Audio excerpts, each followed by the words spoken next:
Attorney?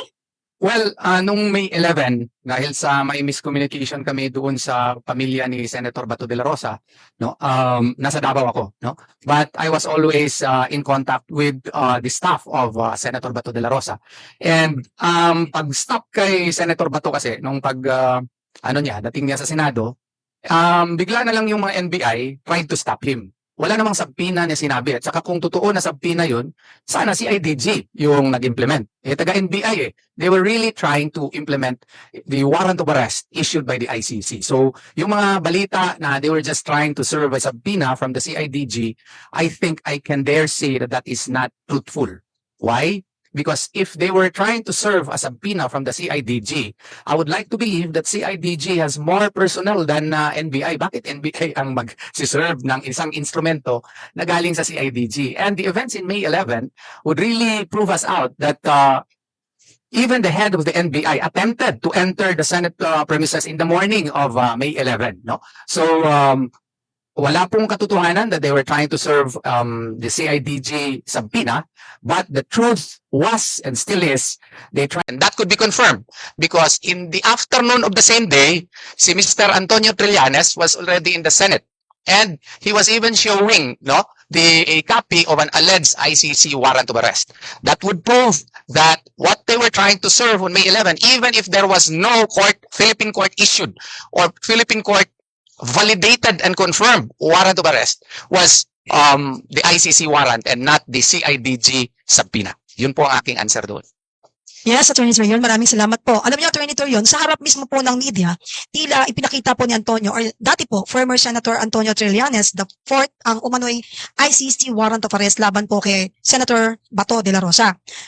Subalit, sang-ayon naman po kay Secretary John V. Cremulya, ang nasabing warrant of arrest ay isang inactionable document. Kung tama po ang sinabi ng DILG na ang dokumento ay inactionable, bakit parang may aktual na operasyon na nagaganap sa Senado noong araw na yon?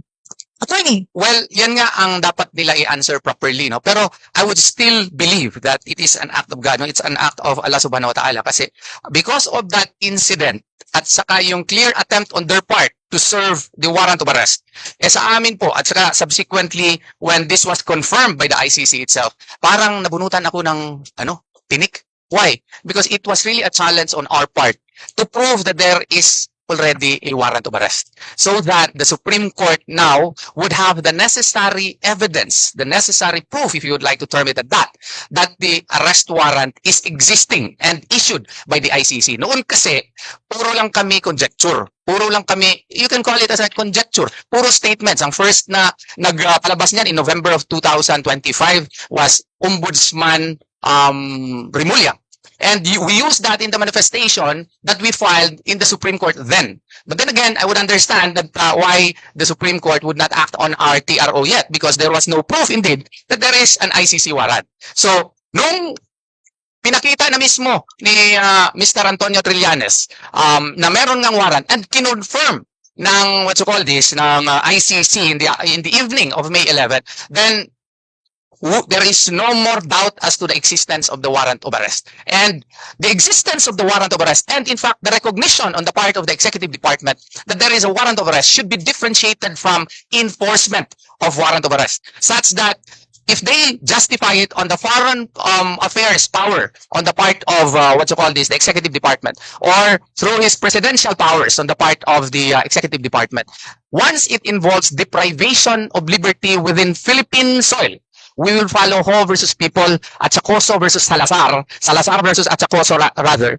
that such instances should now pass through our Philippine courts. It has to be the Philippine court warrant of arrest that would bind Senator Bato de la Rosa. Since that was not validated by a Philippine court, since that was not issued by a Philippine court, in the light of the fact that we do not have the surrender procedural mechanism which is required under supposedly Article 88 and 89 of the Rome Statute, even that, would require that all state parties should have their own procedural mechanism insofar as the assistance, the necessary assistance insofar as member states are concerned, wala tayong procedural mechanism. So, bawal na bawal po yung pag-attempt and ongoing effort to arrest Senator Bato de la Rosa. So, we interposed our objection as lawyers. Attorney Jimmy Bondo has likewise argued against the implementation of any ICC warrant of arrest if not issued by a Philippine court judge, if not confirmed or validated by a Philippine judge. Thank you. Attorney Torion, salamat po. Attorney, hindi ba nakakalito sa publiko na may mga taong tila kumikilos po na ipapatupad na ang warrant, samantalang sinasabi naman ng gobyerno na hindi po ito maaaring i-enforce? Yan nga po, noon pa sinasabi namin, si Senator Bato gusto lamang na magkaroon ng assurance na dito sa Pilipinas siya lilitisin. Or kung mahirap yan, kailangan meron tayong procedural mechanism as to how to implement surrender. At klaruhin sana ito ng gobyerno kung ano ba talaga.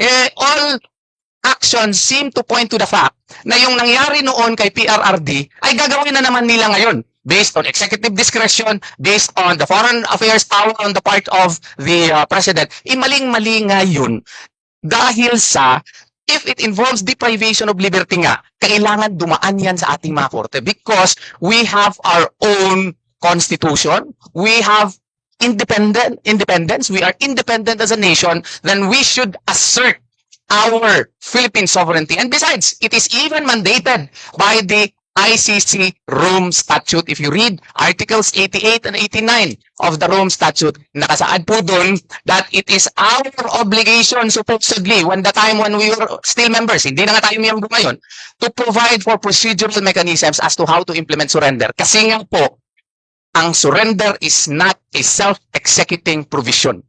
Just like any law, if they cite Section 17, kailangan yan ng rules of procedure para po ma-implementa yan dito. Kung walang rules of procedure, it is not self-executing.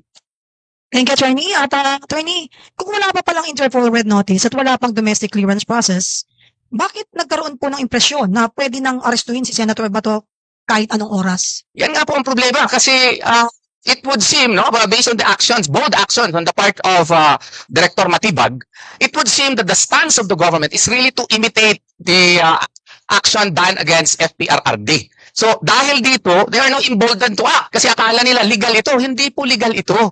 Kasi nga po, walang Philippine court-issued warrant of arrest. And that is required under Article 3, Section 2 of the 1987 Constitution that no person shall be deprived of life, liberty, or property without due process of law. Kailangan po ng due process. However serious the accusations are against Senator Bato de la Rosa, that should not be, our Bill of Rights should not be sacrificed. What is my basis? All constitutional democracies also follow that. There is customary, this time, there is customary international law that if a foreign warrant of arrest is issued in a court, whether member or non-member, these accused persons by the ICC should be accorded the protection of a competent judicial authority. Hindi lang Article 59, hindi na natin i-cite yung Article 59. We can cite Article 9 of the International Covenant on Civil and Political Rights. We can cite Articles 8 and 9 of the Universal Declaration of Human Rights. We can cite state practice. I already repeated many times the El Masri case na Sim. Yung El Masri na Sim case, he was a Libyan, arrested in Italy, but the Italian courts gave him succor. The Italian courts heard the case, and it was found out that his procedural rights were not respected by the ICC. So therefore, he was freed and he was deported back to Libya. Another example, which I keep on repeating, dalawa lang ginagamit ko, but I can cite 21 other cases, at least that I know of. Yung kay Simon Gagbo case, Ivory Coast. There was likewise an ICC warrant. And what did the Ivory Coast do? It underwent a local judicial process, and it was found out that again his rights were not respected, and Ivory Coast insisted on its sovereignty. And in both cases, I can even cite the son of Gaddafi, that also happened to him. In all of such cases, what did the ICC react when the national courts asserted their own sovereignty? No, it simply asked for an explanation why they did that. And when Italy gave them such an explanation, Wala nang nagawa yung ICC kasi nga sa Article 88 ng Rome Statute, kinakailangan na meron tayong procedure. Duty yan supposedly ng member state. How much more tayo? Hindi na nga tayo miyembro. Kung hindi na tayo miyembro ng ICC, hindi na yun applicable yung Part 9 ng Rome Statute on Cooperation Mechanism.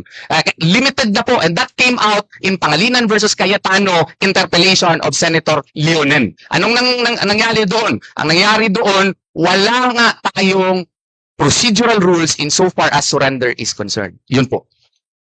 Thank you very much, Attorney Trillianes. Litong-lito na po. Litong-lito na po ang publiko. Hindi lang po dahil sa complexity naman talaga ng legal issue, kundi dahil sa mga magkakaiba at magkakakontrang pananaw ng gobyerno itself, no? Meron po akong show sa ibang channel na mismo po si GM Torre na hindi naman po sa panig natin ay inamin na there is a breakdown in the unity of command, no? Ibig sabihin na iba-iba na po yung, pati on the opinion level, iba-iba na po yung pronouncements ng gobyerno. Tatlo po kasi yung legal na landas na pinopropose ng kabila. No? Una, yung pag-aresto kay Bato ay binabatay ng iba sa RA 9851, a domestic law. Yan po ang una. Pangalawa, ini-invoke nila yung Rome Statute. Okay? At pangatlo, they are invoking general public international law. Tatlo po yon na wala pong sinunod ang gobyerno. Kung doon tayo sa RA 9851, pag-uusapan po natin kung pwede nating isurrender sa ICC without passing through the judicial authority dito. Kung pag-uusapan natin ng Rome Statute, which by the way para sa amin ay wala ng jurisdiction, hindi nila sinunod ang Article 59 at hindi nila sinunod ang regulations of the court ng ICC, particularly Regulation 31 number 3, which shows how to effectively serve a warrant, no, na personal notice. At kung general na international law or customary law, hindi rin nila sinunod yung jurisprudence na sinite ng aking partner na si Attorney Boben. So kahit saan pong larangan nila dalhin ang kanilang argumento, hanggang ngayon nananatili po ang aming paninindigan that there is no lawful basis for the arrest of General Bato. Thank you, Attorney Jimmy. Attorney Jimmy, may mga nagsasabi na itong mga pangyayaring ito, nung nakaraang May 11, parang trial by publicity ang nangyari. Lalo na po nung maipakita umano ang dokumento sa media, bago pa man magkaroon ng malinaw na government position. Nakikita niyo rin po ba yung anggulong to? Very clearly po, nasa kapangyarihan po kasi ng PTC, ng pre-trial chamber. Yung una, yung to reclassify their warrant from public to from secret to public. At nasa kanila rin yung to authorize reference thereto. Huwag na natin pag-usapan yung pangalawa. Nung pinakita po ni Trillanes yung warrant na yan, it was still secret. No? Therefore, wala siyang any authority to refer to this document, to show it publicly, to brandish it, and much less to enforce it. Wala po, kahitan po. Hindi na natin pinag-uusapan kung siya ay isang delegate ng ICC, was he authorized. Hindi pa yun eh. The mere showing of the warrant by anybody had not been authorized under any applicable laws or procedures, no? So kaya po tayo nagkakalito nito. And then assuming arguendo that the warrant had been reclassified at pwede nang i-serve o pwede nang ipakita rather, hindi pa rin siya pwedeng i-serve dahil napakahaba po. Aantukin po kayo kung sasabihin ko sa inyo yung buong procedure na dadaanan ng ICC warrant bago pa man lang siya i-serve sa amin at kay General Bato. Thank you, Attorney. Attorney Bondoc, hindi ba delikado kung ang isang pribadong individual ay tila mas nauunang makaalam o makahawak ng sensitibong dokumento kaysa mismong mga opisyal na dapat magpatupad po nito? Very dangerous precedent setting po yan kung sakasakaling mangyari yan. As I said in different interviews, I always invite the public to imagine the scenario that they are proposing. Imagine niyo po, kahit po sa hinaharap na makagawa na tayo ng sistema na ang warrant ng ICC or any foreign tribunal or court ay pwede nang panghawakan ng kahit sinong individual at sasabihin nila hindi na po kailangan niya dumaan sa piskalya dito, hindi na kailangan dumaan yan sa korte dito dahil foreign ito. And therefore, since they had been authorized by the President, the Office of the President, or any of the departments under the executive branch, dahil na-authorize na sila, pwede nang i-enforce yan. Can you imagine the absurdity?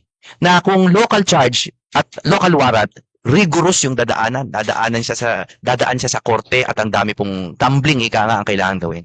Pero pag foreign warrant, pwede na po at the pleasure of the President ay ipahuli ang kahit sino. Can you imagine the political turmoil? That will be worse than martial law. Oo nga. Attempt at arbitrary detention, attempt at an unlawful arrest, 'di ba? At I can imagine many other laws broken by the said individual, no. So, pero ang mas nilalabag po talaga nila ay hindi lamang batas kundi yung kasarinlan po ng Pilipinas. And that is the worst. I know that sounds like a motherhood statement, pero yun po ang pinakamasama na nilalabag nila, yung ating karapatan to enforce our own laws and to prevent colonial powers from imposing upon us laws that we do not recognize and giving foreign tribunals power to dictate upon our justice system. What they're actually trying to do, no, is they're trying to tell the Supreme Court, no, dito po sa comment po ng OSG, what they're trying to say to the Supreme Court is, mga boss, desisyonan nyo naman tong comment namin na hindi na kayo kailangan. Yun po ang hinihingi nila eh. No? They are asking the Supreme Court to decide against themselves and the country. And I really think this is dangerous. And I hope that all the authorities recognize this. Pares. Pagdating po dyan, the reason why I want to limit my comments, no, is obviously there's a very huge political struggle now within the Senate. At gusto kong bigyan ng konting halaga yung pagpapaliwanag ni former SB Soto na dahil wala naman siyang kaalam-alam na dadating si Bato, parang ang sinabi niya lang ay, sige, coordinate nyo lang sa OSA. Bigyan ko po natin ng kahit mga 50% na natiwala muna, no? But on the other hand, the other 50 should be reserved for our vigilance, no? That vigilance is to prevent further cooperation by any of the senators with law enforcers who have no right to arrest General Bato. And that said, also, we are very happy for now that the Senate presidency has changed because we stand with Alan Cayetano. I think that has to be said. We cannot leave him out to hang to dry, no? Kasi si SP Cayetano is not being partisan. I want that clear. I think he is preserving the integrity and the sanctity of the Senate. I don't think it's for Bato. I don't think they've seen eye to eye on all stages of our recent political history, no? Pero ang para sa kanya talaga, bahay namin to, we are one of the 3 branches at wala kayong pinapakita pang lawful basis para arestuhin ito. So, ba't kami magko-coordinate sa inyo? Kayo ang mag-coordinate sa amin. Pag meron kayong i-enforce out of respect. At kami, susuriin namin kung pwede nang arestuhin si Bato. Sinabi rin po ni Senator Cayetano, pasensya na humaba ng konti, ano? Sinabi ni Senator Cayetano, iba naman yan kung local warrant yan. Kung local warrant yan, we would have treated it like they did with Enrile, De Lima, Trillanes. Pero hindi nga local yung warrant. So, I think we should support Alan Cayetano in unison kung ano man ang kulay ninyo because he's preserving. Yes, kung yun pala ang purpose, di sinabi ka agad nila. Pero yun nga, I doubt kung sabi na nga ba yun. Kasi babalik na naman ako doon sa aking answer. Kung sabi na yun ng CIDG, why would NBI serve it in the morning of May 11 of 2026? No? So, palusot na lang yun sa tingin ko. No? So, that is, in my humble view, parang naghahanap na lang siguro ng paraan para at least ma-justify. Kung sa amin yan sa mga Bisaya, palusot na lang to. No? That's my opinion on the matter. Kasi nakakatawa na merong merong sabina ang CIDG. Ngayon ba ang NBI adjunct office na ng CIDG? The way I see it, iba sila na agency eh. And CIDG has its own personnel and NBI also has its own personnel, and it would be the height of hypocrisy, no, to the point of being untruthful na siguro na i-claim na CIDG sabina ngayon. And by the way, yung CIDG sabina ni-recall nila ha. And actually we can use that also. We can use that by arguing likewise that the Philippines now is exercising jurisdiction over the AJK cases. So that can be one of the reasons that can be used by our lawyers if we will hire na a lawyer in the ICC to oust the jurisdiction of the ICC or to question the processes being made by the Philippine authorities. Kasi nga in the morning of May 11 of 2026, there was yet no confirmation on the part of the ICC. There was yet no unsealing of the ICC warrant of arrest. And procedurally, even if hindi na tayo miyembro, hindi na tayo bound under Part 9 of the Rome Statute. Pero granting for the sake of argument, hindi nila na-follow at that time yung procedural mechanisms before one can implement a warrant of arrest by the ICC. So to claim na sabina yun, to my mind, and with utmost due respect, is baloney. Thank you, Attorney. Alam niyo bago magdeklara po ang ICC na naka-unseal na po yung warrant of arrest ni Senator Bato de la Rosa, nagkaroon po ba ng pagkakataon na naniniwala rin kayo na may arrest operation talaga? Yung May 11 incident, klaro talaga yun kasi may mga binugbog pa nga yung tao ng Senado eh. Sila ang pumasok doon, hindi nakipag-coordinate, tapos binugbog pa nila yung Senate employee. And at that time, the warrant of arrest by the ICC was not yet unsealed and they did not follow the strict procedure under Articles 89, 91, 59 of the Rome Statute.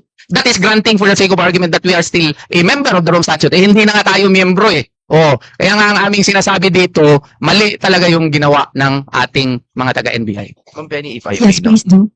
Bago pa nung bugbugan na totoo po na sinight ni Atty. Torion, bakit naman po tayo magdududa pa na may attempt to arrest? E pagbaba nga po ng kotse ni Bato, sinubukan nga siyang i-arrest, hinabol siya sa hagdan. So I do not know why a narrative like that would prosper na hindi nila ina-attempt mag-arrest. Eh sinubukan na nga at in-announce pa nila, no, pagbaba pa lang ng kotse. Kahit hindi na natin pag-usapan yung bugbugan, which is again a clear indication of their intent to arrest. Sinabi nila na arestuhin nila si Bato. Wala na pong bawian. Tapos ito ma'am ha, i-review natin yung kasi hindi na tayo parte ng Rome Statute at klaro yan sa Pangilinan versus Cayetano na wala pang surrender mechanism tayo dito, no? And even in the the crafting of Republic Act 9851 noong February 20, 2009, kunin niyo yung transcript of stenographic notes, yung minutes ng deliberations between Senator Ligarda and Senator Gordon. Ang sabi ni Senator Gordon noon, in order to implement the surrender mechanism under Section 17, no? Section 17 of Republic Act 9851 is not enough. There has to be a statute that would precisely define the procedural mechanism as to how to effectuate surrender. So even the intention of the senators when they crafted the 9851, no, would really prove na in the deliberations, it really came out, no? Deliberation, mahaba yun eh. During the time when Senator Ligarda was throwing questions at Senator Gordon, lumabas po dun na it's not enough. RA 9851 is not enough. And even if we base Article 59, hindi na tayo miyembro niyan. Kalukuhan niyang sinasabi, kagaguhan niyang sinasabi na you could not anymore invoke Article 59.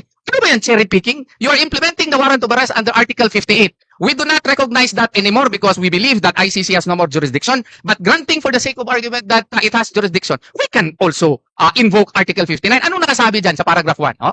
A state party which has received a request for provisional arrest or for arrest and surrender shall immediately take steps to arrest the person in question in accordance with its laws.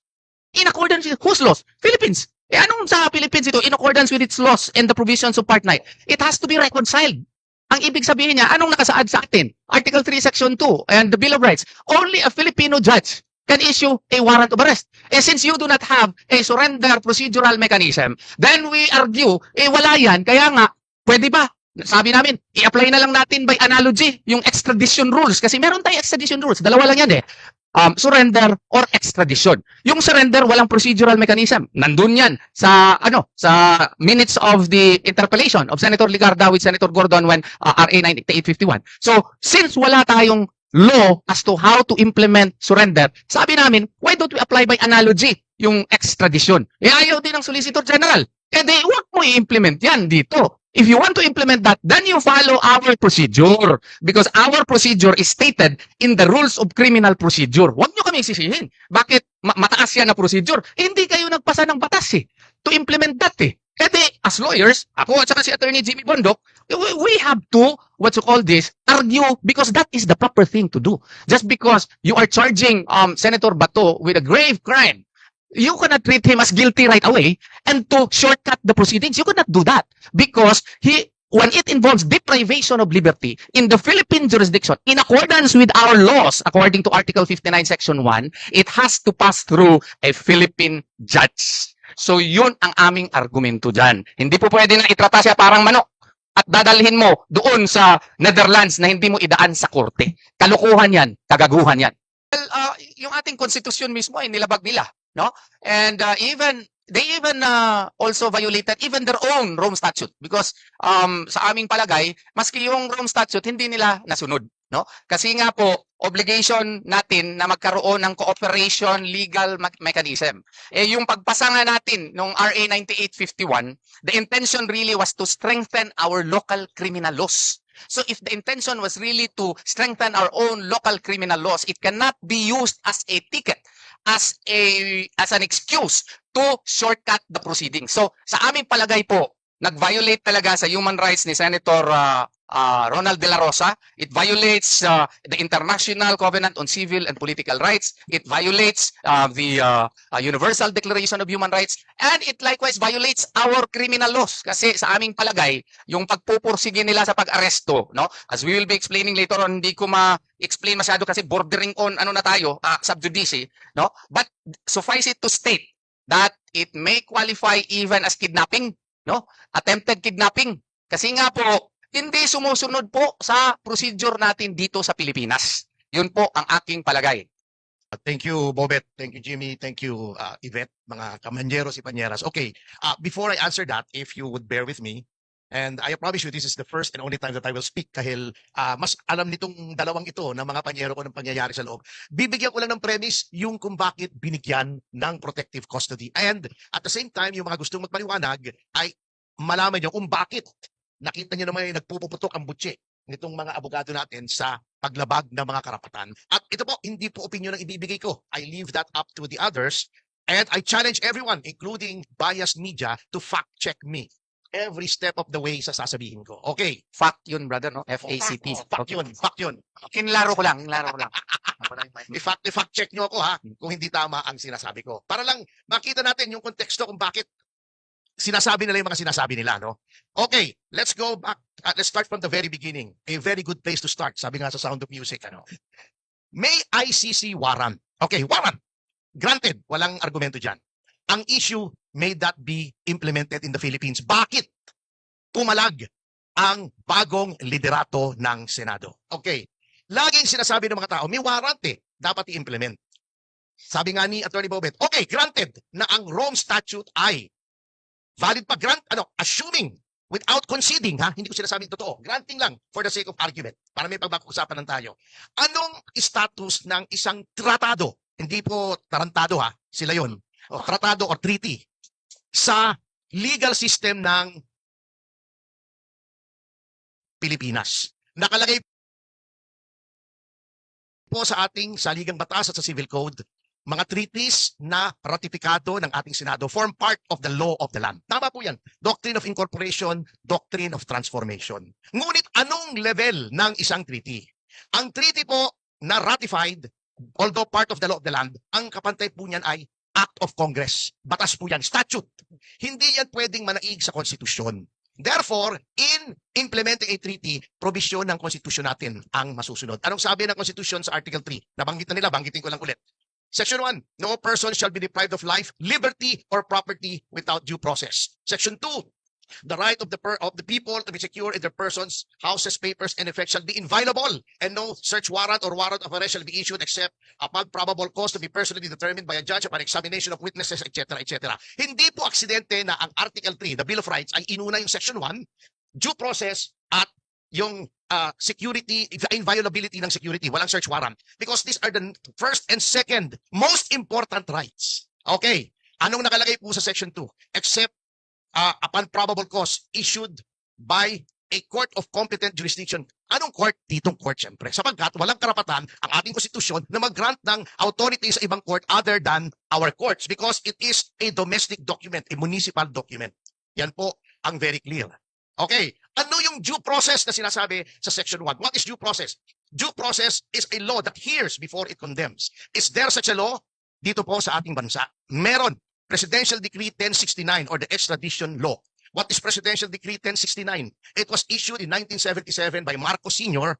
under Amendment 6 of the 73 Constitution. Ano yung Amendment 6? Although may batasang pambansa under the 73 Constitution, Amendment 6 allows the President to promulgate laws na parang statute by presidential decree. So batas po yun. So meron po tayong extradition law. Anong nakalagay sa extradition law? Before a foreign warrant may be executed in the Philippines, not just yung ICC, any foreign warrant, may proseso. Ano pong proseso? Sabi nga ni Attorney Bobet, maraming tumbling. Ito ang dapat sundin. Number 1, yung DFA ay susulatan ng proper agency in a foreign jurisdiction. Nakikita yung warrant, the DFA will determine if that warrant is covered by an extradition treaty or any other treaty and the offense is extraditable. Pagkatapos, dadalhin sa DOJ, the DOJ will direct the special counsel to file an extradition petition before the regional trial court where the DOJ is located, RTC Manila. Lilitisin po yan. Didinggin yung subject ng extradition at appealable pa sa Court of Appeals. Is there a procedure now? 2025 po, May, most probably in reaction to the kidnapping of former President Rodrigo Duterte, nag-promulgate ang Supreme Court ng rules on extradition. Basically, sinusunod yung PD 1069. Bakit? Because procedural law hindi pwedeng manaig sa substantive law. Substantive law, yung 1069, procedural law, yung 2025. Okay. Anong nakalagay po roon sa extradition law? Nilagyan lang po ng time limit. 30 days sa RTC, 90 days kung i-appeal sa CA. Kapag binigyan ng RTC ng extradition ng gobyerno, hindi pa ipatutupad, aakyat pa sa CA. Pag nanalo lamang ang gobyerno sa CA, saka pwedeng i-extradite. That is the procedure because of due process. And any warrant should come from Philippine courts. Tama si Attorney Bobet. Kasi nga, may sovereignty tayo. Okay. Yung 9851, anong nakalagay? Nakalagay doon. Yung warrant ng foreign court may be implemented here subject to applicable extradition laws and treaties. Tingnan nyo kung hindi tama lahat ng sinasabi ko. Yun po ang sinasabi ng kampo ni Senator Bato in very simple terms. Kaya pag sinasabi nilang 9851, meron, hindi pa rin pwede. Kasi subject to applicable extradition laws. May extradition laws tayo. Pag sinasabi nilang may treaty, a treaty cannot go against the Constitution. Kung yung pinagagawa sa atin ng treaty, labag sa Constitution, hindi rin pwedeng ipatupad. In closing, isipin nyo na lamang to mga kasama. Kung yung foreign divorce nga, divorce lang yun, hindi pwedeng ipatupad dito sa Pilipinas hanggang hindi nagkakaroon ng judicial confirmation. Judicial recognition of foreign divorce. Hindi naman nakaka-deprive ng liberty yung divorce. Nakakabigay pa nga ng liberty, di ba? Hindi pwedeng ipatupad dito sa Pilipinas, divorce lang. Arrest warrant pa kaya? That is the basis of protective custody. Ang Senado bilang institusyon has the right to protect its members against illegal laws. Not because only that they are members of the Senate, hindi dahil mataas ang katungkulan nila, but more fundamentally, because they are citizens. At eto napaka-hypocrite talaga itong mga ito Noong panahon ni Enrile, nakipag-coordinate, I was personally there, I'll have you know. Nasa NBI po ako noon with Mayor Lim. Maayos yung naging aresto kay Enrile sa loob. Ang Senado, nandun pa sa yung National Museum ngayon. Noong panahon ni De Lima, nandun din ako. Kasi kami po yung nag-file ng kaso against De Lima. Humingi si De Lima ng 2 araw sa loob ng Senado to tie up loose ends. Ewan ko kung anong loose ends yung itatie up ni Laila nung panahon yun. Hindi ko alam I don't want to speculate. Pero pinagbigyan po, walang pumasok at nagpumilit na, uy, may warrant kami. Local warrant pa yun Yung kay Enrile, local warrant. Yung kay De Lima, local warrant Noong 2018, si Trillanes, 3 linggo, nasa loob ng Senado. Ginawa na niyang Victoria Court yun. Nag-bed and board na siya roon. Kasi that was the time when President Duterte revoked the amnesty. Therefore, he was charged with rebellion. Local warrant na yun. Bailable pa, bailable. In fact, nag-bail si Trillanes after that. Pero nataranta pa rin siya, nagtago pa rin siya sa Senado. Hindi rin nagpumilit. Sinasabi nila, berdugo si Duterte, ba't hindi siya nagpumilit na pumasok sa Senado para hilahin ulit si Trillanes sa sinturera, katulad ng ginawa ng Oakwood Mutiny. So yun po ang basis ng protective custody. Hindi pwede na ang Senado as an institution na pabayaan ang miyembro nito ay maging subject sa mga illegal na mga gawain dahil ang magiging impression sa taong bayan, kung miyembro mo hindi mo maprotektahan, paano mo poprotektahan ang pangkaraniwang tao, di ba? Yun po ang basis ng protective custody. Meron pong kailangang i-preserve na prestige, integrity, and sanctity of the Senate as a co-equal branch of government against intrusions by an executive that is grossly abusing its powers. Salamat po. Very good, well said. Yung katanungan po na meron po ba kayong idea sino po ang nagdesisyon na ilagay under protective custody si Senator De La Rosa? Hindi naman po dinideny ni SP Alan Cayetano that they decided that, and also publicly he announced that he wasn't doing it just because Bato is a senator. Nilinaw niya po 'yun. Sabi niya pati po kayo po members of media, kapag may sumubok sa inyo mag-arrest tapos walang warrant or may spurious na warrant, hindi namin kayo ibibigay. And ito, Attorney Jimmy, natanong na to sa iyo sa isang interview mo sa isang programa pero hindi ka binabigyan ng sapat na panahon para ipaliwanag ito. Tama po bang intindi ko po na ang stand niyo ay hindi niyo kinikilala yung warrant of arrest ng ICC? Tama po ba? Insofar as Kinikilala namin that it exists. it exists. Okay? Kinikilala namin dahil sa mata nila yon ay valid yon. Pero hindi namin kinikilala na enforceable siya. Okay. Okay? It has to go through the proper process as very competently explained by Attorney Bobet. And if this is not enforceable, para lang maliwanag sa ating mga kababayan, bakit nangangailangan pa rin ng protective custody kung hindi naman pala siya enforceable, no? Because they were enforcing it. Ganun lang kasimple. Hindi siya And enforceable, what would happen kapag na-enforce ngayon na hindi naman pala siya enforceable? maduduterte siya. Hindi po ba ganun kasimple yun? Hindi ko alam kung ba't pinahahaba natin ang usapan. Sabi nila, bakit naman namin gagawin yun? Ginawa nyo na eh. Di ba? So pag he will languish in a foreign cell beyond the reach of our laws, and should the Supreme Court decide in our favor, we will still have no legal recourse to bring him back. So, ano po ba yung komplikado sa sinasabi namin? Ayaw lang po namin maulit yung ginawa kay Duterte kasi hindi pa nga settled yung issue ng kay Pangulong Duterte. Pinababalik pa nga natin siya. Dadalawahin pa ba natin? So, Attorney Jimmy, hindi ito pagtatago. Pagtataguyod po yan. Pagtataguyod. Hindi pagtatago. Okay, thank you. And for our next segment, Penny. If I may add lang, Kapenny. Yes, sure, attorney. I-search nyo nga sa Google yung resolution number 44. Makikita ninyo. Senator, Ang nagperma si Vicente C. Soto III, President of the Senate. No? Ang nakasabi nga dito, although may nag-object daw dito may nag-object dito. I think isa, si Senator Pangilinan. No? Pero ang nakasaad dito, marami kasing whereas clauses ito. So let's just focus on the last three whereas. Whereas these Filipinos who have not been formally charged, much less convicted of any criminal offense under domestic and international law, have every right to expect that their country shall ensure their protection within the bounds of law and ensure that they are afforded due process. Whereas one person denied due process is one too many. Thus, the state and all its institutions must ensure that all persons sought to be extradited from or surrendered by the Philippines will be guaranteed reasonable time and opportunity to seek redress from the courts and avail of any legal remedies available to them. Now, therefore, be it resolved by the Senate of the Philippines to express its sense to protect all Filipinos against extrajudicial rendition and guarantee them a reasonable time prior to their surrender by or extradition from the Philippines to seek redress from the courts and avail of legal remedies. Adopted. Signed, Vicente C. Soto III, President of the Senate. Nandito yan, no? So that is the spirit by which the protective custody was accorded to Senator Ronald De La Rosa. Thank you very much, Attorney Torion. Alam mo, naging malinaw ngayon yung usaping protective custody sa Senado. Sa ating mga Pilipino talagang kailangan nating magkaisa at malaman yung mga nangyayari at kaganapan. Kaya ngayon naman, dito tayo sa segment 3, mga kababayan. Gusto lang nating malaman yung mga nangyayari ba noong nakaraang linggo or Mayo 11. Ano po ba dahilan nito? Takot ba o nag-iingat lang? Gusto kong tanungin ang ating mga panauhin. Diretsahang tanong to Sa tingin po ninyo, natatakot po ba si Senator Bato? Attorney Jimmy? Hindi naman po matatakotin si Senator Bato, but he is human. He has even expressed emotions on TV. He has, kumbaga, wore his heart on his sleeve. Pero yung takot niya doesn't seem to be merely personal. Parang natatakot po siya na parang ganito na lang po ba talaga tayo? Will we allow the breakdown of our laws and the breakdown of our constitution? In one of our private agreements nga, napag-usapan namin very briefly, no, na ang batayan nga ng buong 1987 Constitution was a reaction to martial law. That is mentioned by many erudite professors, no? It was a reaction para hindi maulit yung evils na pinakita ng martial law at ng Marcos dictatorship. So, ang takot niya, if we can call it fear, is yung breakdown ng Constitution, but also yung gagawin nito sa kanyang pamilya. Thank you, Attorney Jimmy. How about Attorney Torion, please?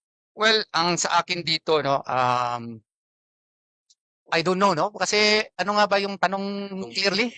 Gusto lang natin na Natakot ba siya? natatakot ba siya? Actually, ang nangyari doon, ma'am, before mga 1:30 kasi nag-selfie pa kami doon sa sa crime scene, yung sa putukan. Oo. And then crime scene 'yon kasi may nag-attempt na pumasok although dinideny nila 'yan, no? Alam naman natin na morning pa lang gusto nilang dakpin tapos pagkagabi alam natin na nandun sila sa Senate within the compound pa rin although according to them GSIS. Feeling kasi ni Senator De La Rosa, sa tingin ko lang speculative ito, nakaka-cause na siya ng threat to the security of his fellow senators, the staff, and even members of the media. So, hindi po siya tikot. It is only that he wanted to insist that our Constitution should be respected. Yung mga argumento po na hindi naman siya dinideny ng due process, no? Kasi yung ICC nagbigay sa kanya ng due process. Alam mo, maling-mali po yan. Bakit maling-mali po yan? Because if you will analyze and study the rules of procedure of the ICC, yung akin to preliminary investigation nila, secret eh.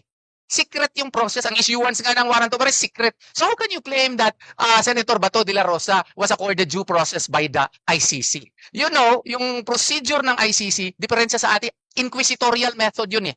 Inquisitorial in the sense that it is really shrouded in secrecy because we can understand that because this involves crimes against humanity. But when you juxtapose that with our Philippine Constitution, kasi in accordance with our national laws nga under Article 59 Section 1, magkaiba.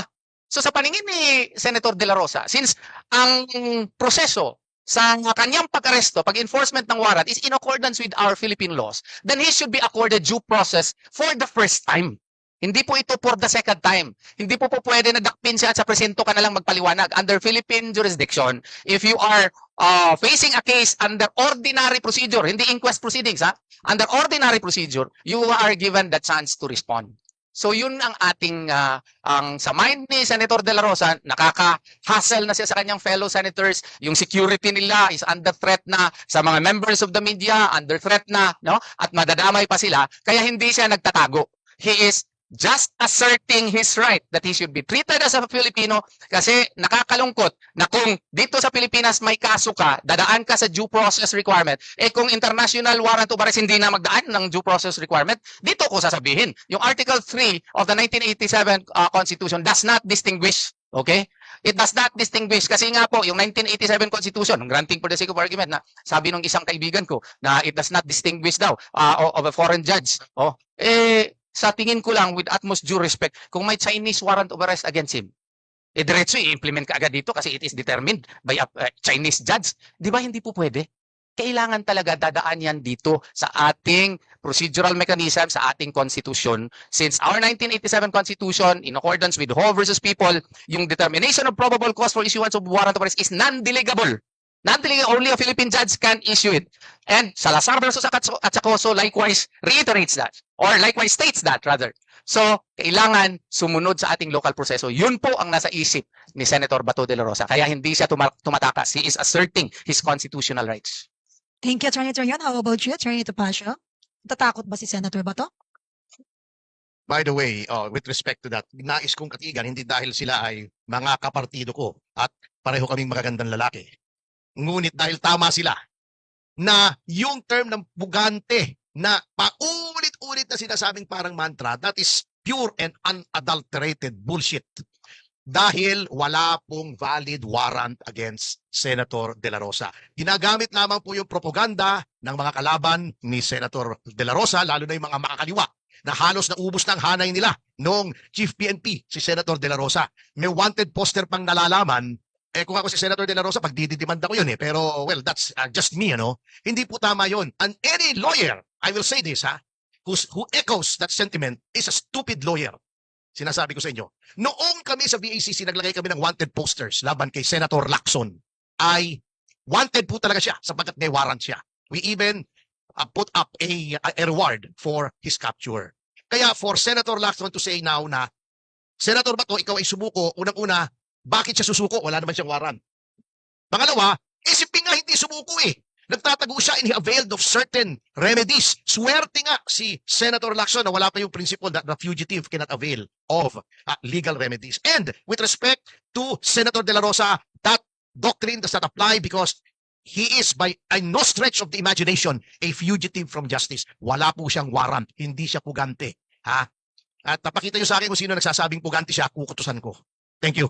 Maidagdag ko lang po Yes, kung Attorney maaari. Nasabi ko na kanina na yung 87 Constitution ay reaction sa martial law.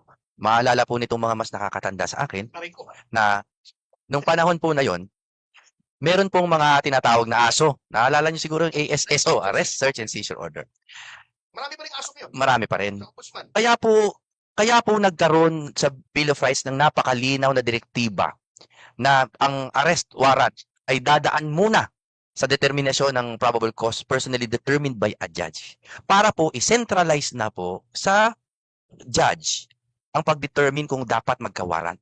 At lahat po ng uri ng warrant at nagkukunwaring warrant o kahit anong restriction of liberty na ginagawa ng executive ay hindi valid.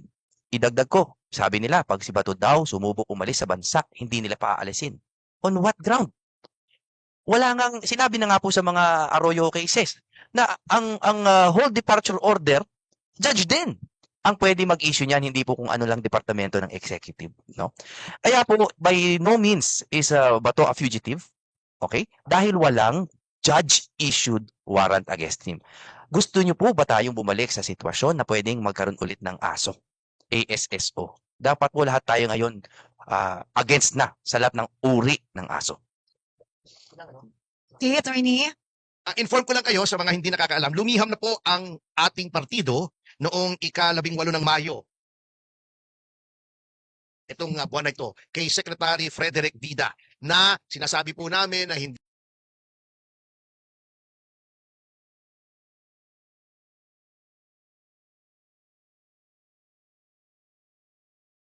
dapat tigilin si Senator Bato sa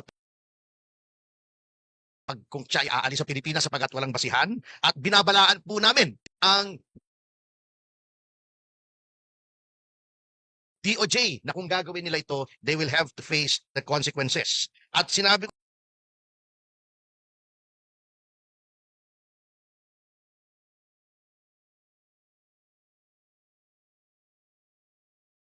ko po rito, just very briefly, sabi ko, ako po ay umaasang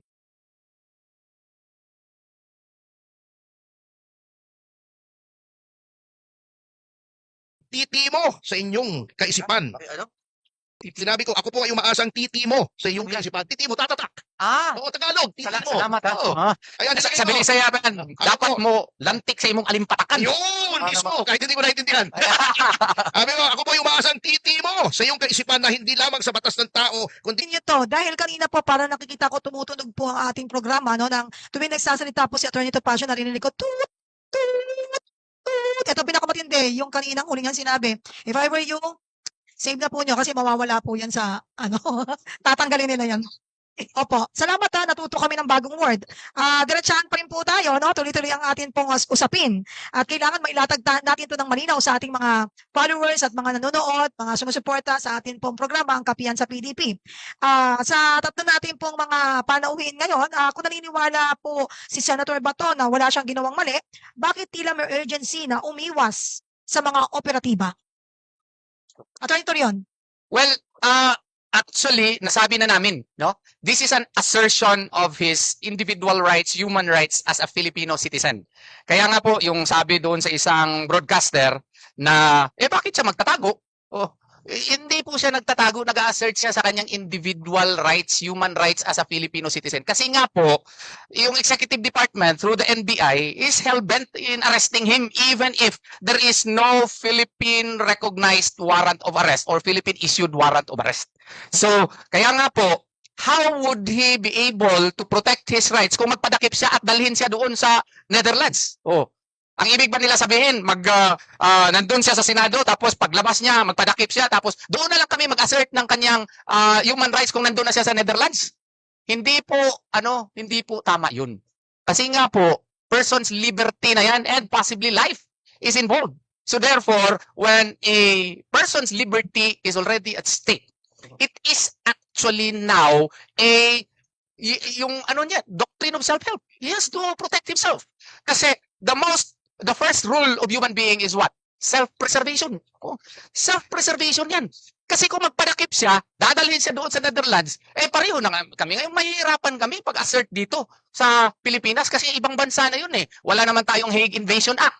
At saka maski, yung Hague Invasion Act? Yun. Yung Hague Invasion Act, pareho yan sa Amerika. Yung Hague Invasion, kung merong tao na dadakpin, kung American ka or any American allies, no? Dadakpin ng ICC or any foreign court, no? Without respecting the US laws, pwede mag-organisa yung presidente at invade yung para to extract him. Meron silang batas. Wala naman tayo. At saka kung meron din tayo, ano bang kakayahan natin ipagyera doon sa Netherlands? Siguro mga wakwak yung padala natin doon, no? Maski mga wakwak siguro dalhin natin doon. Yung mga Attorney, may sinasabi po si Attorney Topacio. na tibag. Ay, padala si Matibag. Matitibag siya doon. O, mahirap po yun. That's why self-preservation yun, while at the same time preserving his right also under Philippine laws in order that his rights would be protected via judicial remedies. And meron kami ngayon, yun nga sa Korte Suprema na pending. And I hope and pray really on bended knees that the Supreme Court would grant our prayers. Kasi nga po, individual liberty. What if mangyari ito sa inyo in the future? Oh, mangyari sa inyo, merong foreign warrant. Oh, maghahanap kayo ng mga kagaya ni Attorney Israelito Torion, Attorney Jimmy Bundok, Attorney Topacio para depensahan ng mga karapatan ninyo. Kasi delikado ito, foreign warrant. O, idiretso mo lang implementa as if it is a Philippine court-issued warrant. Kalukuhan talaga hindi nyo nakikita. What if mama nyo, papa nyo, may isyuhan ng foreign warrant? Diretso lang i-implementa, payag kayo? Bakit? Kailan ba tayo naging tuta ng ICC? Kailan ba tayo naging tuta ng mga dayuhan? We precisely enshrined the Bill of Rights in the 1987 Constitution in order to stop, in order to at least prevent government excesses. Between the leviathan of a government power and the individual, the Bill of Rights is our shield. Leviathan is that monster with maraming mga ulo. That is the governmental power, which is now trained against Senator De La Rosa. What is its shield? Bill of Rights. And that is why we as lawyers have to invoke our Bill of Rights because it is the only shield remaining to protect Senator Bato de la Rosa. Oh, sige. Attorney. Alam mo, na-realize ko lang yung sinasabi mo, kailan tayo naging tuta ng ICC. Alam niyo, ang malungkot yan pag nangyari ito magkakatuta ang ICC rito kay Marcos. Parang nagkatuta ang ICC kay Pangulong Marcos. Yun ang malungkot yan. Maidagdag ko lang po, Attorney Bundok, very, please. very short kasi maganda, very clear na po yung sinabi ni Attorney Torion. Pero tandaan po natin sa Revised Penal Code, merong Article 124, which is arbitrary detention, di ba? Ang arbitrary detention ay ang mga law enforcers halimbawa without legal ground, mga aresto, tama? Ibig po sabihin, the Revised Penal Code recognizes na nagkakamali din po ang mga law enforcer, kaya nga may krimen ng arbitrary detention. Kaya po si Senator Bato ay umiiwas dito dahil a crime can be committed on him. So ibig sabihin, kapag tayo po ay umiwas, kahit pa public officer yan, umiwas tayo sa kanilang illegal act, hindi po pag-iwas sa batas yun. Pagtataguyod po ng batas yun. Ganun lang po. Attorney, kanina po nabanggit ni Attorney Torion, ilang ulit po sinabi niya, wala pong hindi tayo tuta, Hindi tayo tuta at walang Pilipinong naging tuta. Sa totoo lang talagang hindi po tayo tuta. Pero marami po ngayong aso. Sa totoo lang, nagtataka ako, ang daming kumakahol. Wala na, maraming buto Maraming buto. And buto tayo, kailangan. Bumalik po tayo sa para po magkaroon tayo ng historical perspective. Ongoing naman lagi yung tension between the executive and the judiciary. Ang executive dati pa, gusto lagi na kamkamin po, hindi lang po itong administrasyon na to be fair. Lahat po ng executive gusto laging pabilisin ang kanilang proseso. Katulad po nung Salazar versus Achacoso na binabanggit ni Attorney Torion, na ang gusto naman at that time, ang POEA yata, gusto nila, basta yung closure order nila, ay basta ma-implement na hindi dumadaan sa judge. Lahat po kasi ng executive may tendency yan na magmadali and kuminsan for good intentions naman. Pero tandaan niyo po kuminsan that the road to hell is paved with good intentions. No? Hindi po porke magandang intention nila. Kahit ito sa puso nila, ang intention nila, naghahabol po sila ng fugitive in their mind. Mali pa rin po na idaan yan without judicial processes. Very much. Ngayon naman po, ibigay natin ang floor para po kay Attorney Yvette kasi mas painit ng painit po ang talakayan natin ngayong araw. Attorney Yvette, please do. Yes, Attorney. Pero bago ako mag-proceed dun sa mga susunod kong katanungan, Attorney Ferdy, yung salita na nabanggit mo, ginugel ko, hindi ako mapalagay Okay, kasi ang sabi daw ni Google, ganito daw po pala ang pagbigkas, no? Nung salita. So, you pronounce yung first syllable, T. You pronounce the second syllable, T. At yung dulo, mo. Parang moment, mo. Subalit, ang diin pala ay nasa pangalawang syllable. Sabi ko, titimo, tama. Titimo. Titimo. Yun, oo. Hindi, titimo. Ganon. Wala naman pong nagbago. Hindi mo. Oo, pero para lang maano tayo, baka makorek tayo ng mga teacher natin sa Pilipino. Sinabi mo ulit, baka may alin? Nagkatuta. Anyway, so karapatan versus pananagutan. Paano ninyo mga aming mga mahal na abogado mababalanse ang constitutional rights ni Senator Bato at ang panawagan ng publiko para sa accountability? Paano po? Children behave. Paano po mababalanse yung constitutional rights ni Senator Bato at yung demand naman ng public for accountability? Dito nga kasuhan. Ayun. Napakasimple po, dito kasuhan. Kasi po, they keep invoking RA 9851. Sana po, naiunawaan nyo na ba yung nawang history ng 9851. Madalas po, nauuna ang treaty, tapos gumagawa po yung mga bayan ng domestic law to enforce the treaty. Iba po nangyari sa RA 9851. Nauna po ang 9851 by I think 1 year. No? Nauna yan, 2010, I think. Tapos 2011 natin ni-ratify ang Rome Statute. Ibig sabihin, nauna na tong batas na to, we have codified and we have criminalized crimes against humanity, etc. So, pwede po siyang litisin dito sa mga nagdidemand ng accountability. Lahat po ng testigo, naririto. Lahat po ng complainant, naririto. Lahat po ng dokumento, naririto. Napakadali po litisin nito dito, kaya hindi po kami sang-ayon. Legally, formally, hindi kami sang-ayon sa pronouncement ni Ombudsman Trimulya na hindi tayo capable na litisin ito dito. Quite the contrary. We are very capable, aside from the evidence that our courts are functioning, nandito po lahat ng ebidensya, lahat ng datos. Samantalang, yun nangyari kay Pangulong Duterte, nung doon nilitis, it proved to be difficult dahil paisa-isang testigo lang ang mapapadala mo doon because of economic and pragmatic reasons. Ang dokumento, papa-apostil mo pa, papa-recognize mo pa doon at kung ano-ano pa. No? So ano po nangyari sa trial ni Rodrigo Duterte?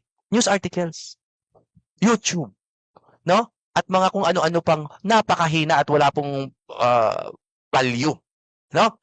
So, to answer your question very succinctly, Attorney Contacto, accountability can definitely be extracted here in the Philippines by simply filing a case against our clients. In fact, we look forward to it to prove the innocence of our client. Well said, Panyero. And dito naman ho sa mga pamilya ng mga sinasabing biktima, no? Ano naman po ang ibig ninyong ipaabot na mensahe sa kanila? Kami po ay nakikidalamhati sa inyong sa mga nawala po sa inyong buhay at sa mga nasaktan po sa inyong buhay. Napakahirap po talaga ng sitwasyon na ito. Kami po ay we are reaching out to you and even to your legal representatives, no? Na kayo po ay sana magkaroon ng lakas ng loob na mag-file po ng kaso dito dahil mas mura po yun, mas madadalian po kayo kaysa po pumunta pa kayo sa ibang korte. And if you file the cases here, we promise to do our best to be officers of the court. Hindi po kami representative lamang ni Senator Bato, kundi representative ng ating hustisya, ng ating mga batas. And we will not do anything to subvert yung inyong legal aims, no? At kung totoo po na may mga pulis na nagkamali, we are one with you. Nakikiisa po kami sa inyo. Ipakulong po natin ang mga walang hiya na yan. At hayaan nyo rin po kami na magpatunay na hindi po yan nangyari sa patnubay ng aming Pangulo, ng ating dating Pangulo at ng ating dating Chief of Police. Bigyan nyo po kami ng patas po na oportunidad na ipakita sa inyo na may mga masasamang tao sa kahit anong administrasyon, may masasamang tao. At sabay-sabay po nating hulihin ang mga yan para po sa hustisya, para sa inyong pamilya.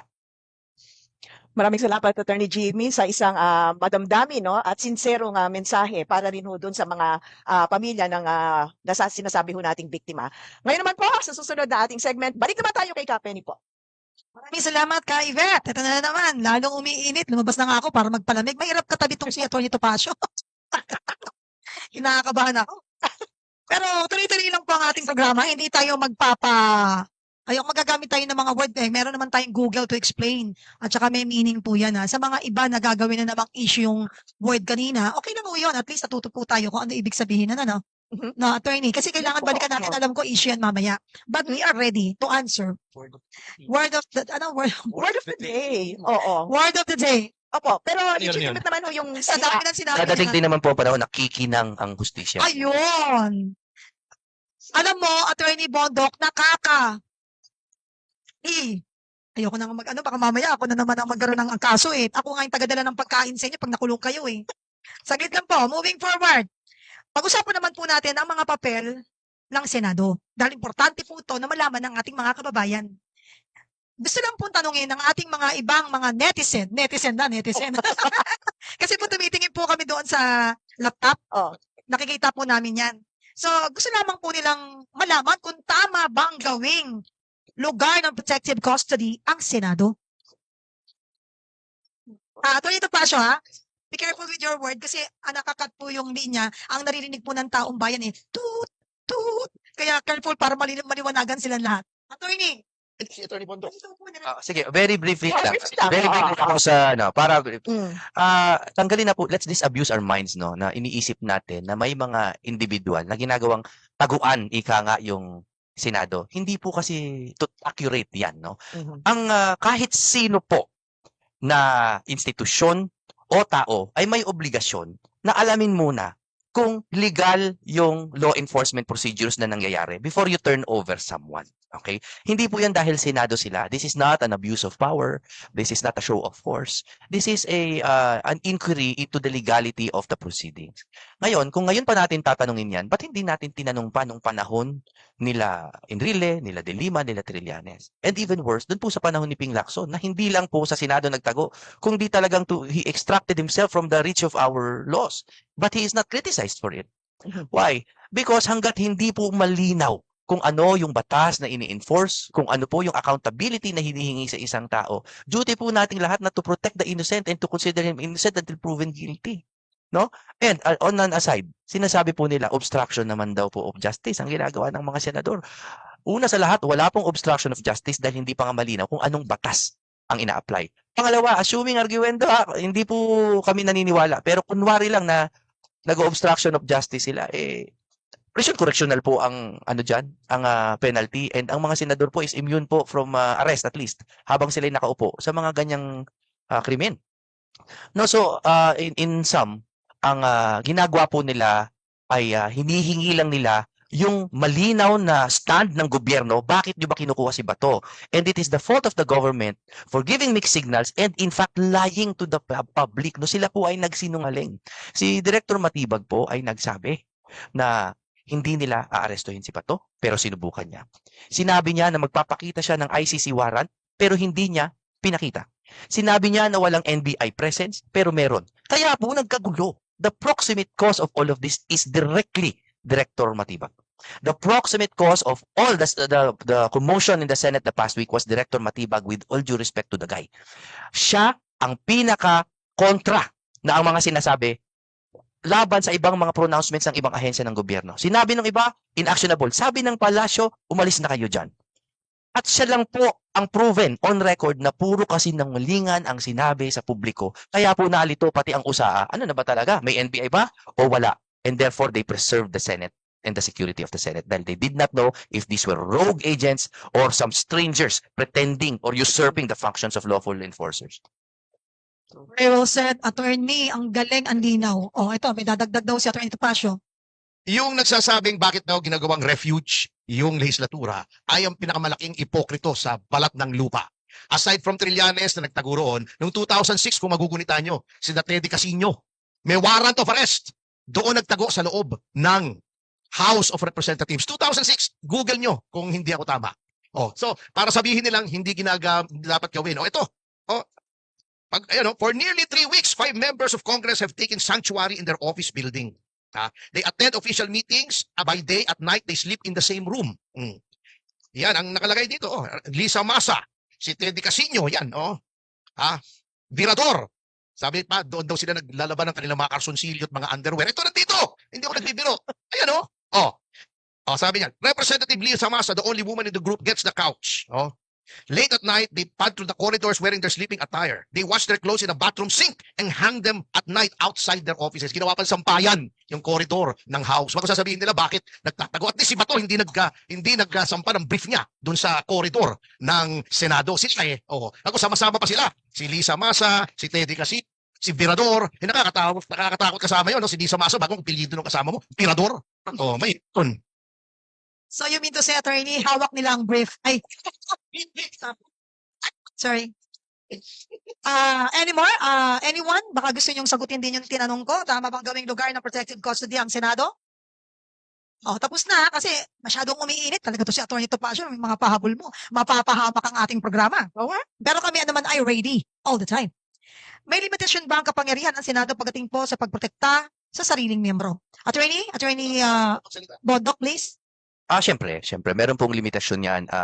Unang-una, it is an informal rule, no? It's not a law, it is a tradition and based on certain human precepts, kumbaga, no?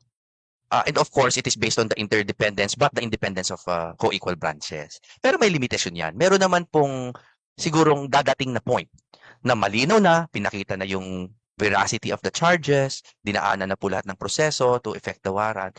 At kapag nagkaroon pa rin sila ng obstinate refusal to turn over someone, hindi na po custody yun, harboring na po yun. No?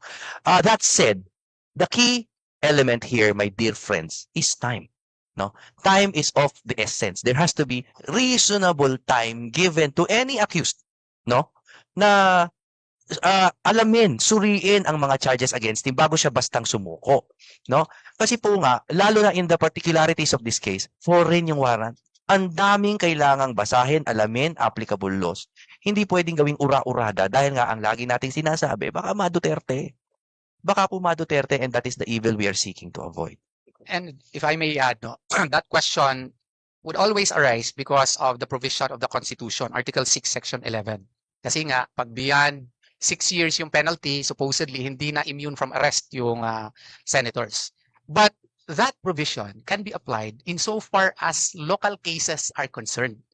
Wala pa pong instance ngayon pa lang na yung foreign warrant of arrest ang basihanan at yung ICC. In the first place, we question the jurisdiction of the ICC just because there was already an appeals chamber decision affirming by a 2-1 vote.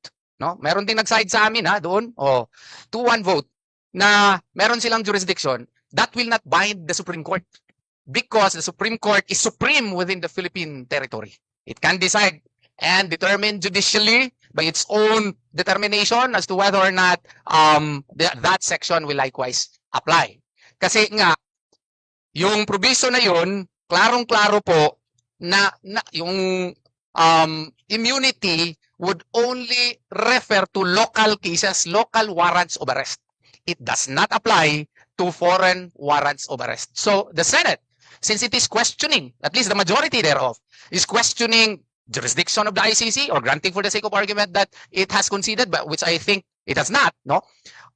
Since wala pong local warrant of arrest or at least affirmed or confirmed warrant of arrest dito, then it has the right to protect its members. Why? Because he is a senator, there is separation of powers. Kung ang executive department would insist in the implementation of a foreign warrant of arrest which is not validated by a Philippine court or which is not a Philippine-issued warrant of arrest, then the Senate, based on separation of powers, can assert likewise its majesty, its dignity, its authority as an independent branch of government in order to protect its members from arbitrary, illegal arrest. Thank you very much, Attorney Trayon. Pumunta naman po tayo sa usaping public trust at politika or politics. Sa totoo lang po, sa ating mga panuin, sa ating mga bumbisita, mga media bloggers, marami na pong Pilipino ang nawawalan ng tiwala sa institusyon. Nakakatulong po ba ang nangyaring ito o lalo lang nagpapalala ng distrust? Kasi litong-lito na ang taong bayan. Gas-gas na ang salitang taong bayan. Gamit na. Ngayon naman po, bigyan niyo po sana ng kaliwanagan, ng paglalatag, kung ito ba'y tunay na nakakatulong or nagpapalala lang po ng pagkawala ng tiwala nating mga Pilipino. Sir. Ang sa akin, nagpapalala po ito sa kawalan ng tiwala kasi minimislead natin yung tao na okay lang na pag may foreign warrant of arrest, pwede ka na dakpin at isakay doon sa eroplano at dalhin sa Netherlands without passing through local courts. Maling-mali po yan. Kasi po, meron tayong kasarinlan. We are an independent country and as such, we should assert our sovereignty. Our courts are functioning, no? Based even on the Rome Statute, no? Principle of complementarity. Ang ginagawa kami at nawo-worsen pa ito sa ating mga kaibigan din na mga experts, no?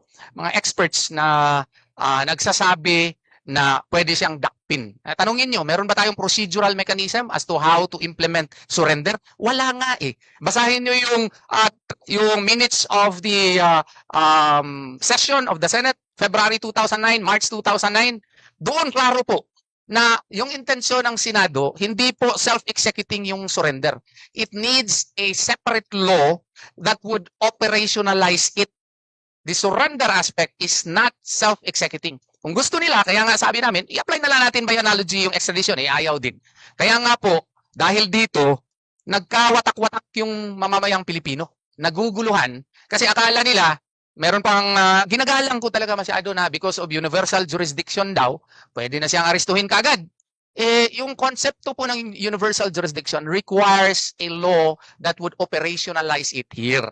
Kailangan din yan ng batas bago yan ma-operationalize din dito. Kaya nga kayo nagpasa ng Republic Act 9851 para ma-operationalize yung konsepto na yan. Pero yung batas natin, yung insofar as surrender is concerned, wala pang rules of procedure, wala pang implementing mechanism as to how will we implement the same, as to how will we concretize the same. Kaya nga, dahil dito, ang iba nami-mislead. Akala nila tama lang na pwede nang tratahin na parang manok yung ating mga mamamayan in the person of Senator Bato de la Rosa and PRRD and arrest them right away simply because there is a foreign warrant of arrest. Hindi po tama yun.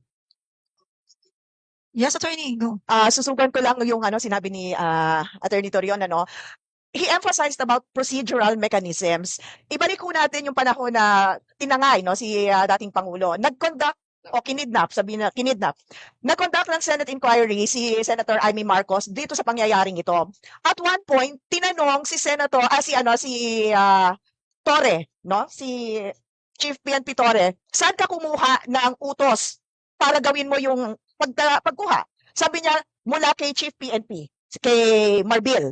Tinanong ni Senator Amy si Senator Marbil, saan ka kumuha ng authority mo? Sabi niya sa PCTC. Ano yung PCTC? Philippine Center for Transnational Crimes. Doon sa mga bloggers namin na nandito last week, yun yung in-emphasize din ni Attorney Manny Luna. Na kapag may mga ganyang mga ugnayan na may red notice na sinasabi or involve ang Interpol, PCTC dapat yung primary na ahensya.